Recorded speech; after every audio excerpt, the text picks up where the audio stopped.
Bonjour à tous, dans cette vidéo nous allons voir comment utiliser le théorème de comparaison pour déterminer la limite d'une suite. Dans l'exemple, on nous dit soit un, la suite définie pour tout entier naturel n par un est égal n au cube plus cosinus de n, et on demande de déterminer la limite de la suite un. Alors l'idée ici, ça va être d'utiliser le théorème de comparaison, dont on va rappeler l'énoncé. Donc le théorème de comparaison dit que si on a deux suites un et vn, telles que, premièrement, à partir d'un certain rang, un est toujours plus petit que vn. Deuxièmement, la limite de un, c'est plus l'infini. Et bien dans ce cas-là, la conclusion, c'est que la suite vn tendra vers plus l'infini.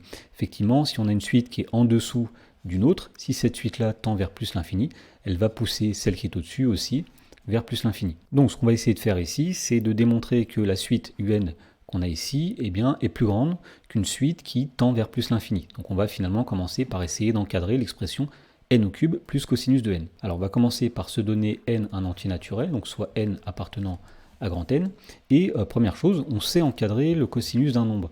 Le cosinus d'un nombre est toujours compris entre moins 1 et 1. Donc cosinus de n est compris entre moins 1 et 1. Donc pour avoir la suite un maintenant, il suffit d'ajouter n au cube dans chaque membre de ces inégalités. Donc lorsqu'on ajoute n au cube, on va avoir ici n au cube moins 1, plus petit que n au cube plus cosinus de n, plus petit que n au cube plus 1. Alors on reconnaît au milieu ici la suite un, et on voit que la suite un est toujours plus grande que n au cube moins 1. Donc on a démontré que la suite un est plus grande qu'une autre suite. De plus, on sait que la limite, quand n tend vers plus l'infini, de n au cube moins 1, c'est plus l'infini. D'après ceci, on peut affirmer que d'après le théorème de comparaison, la limite de la suite un quand n tend vers plus l'infini, c'est plus l'infini.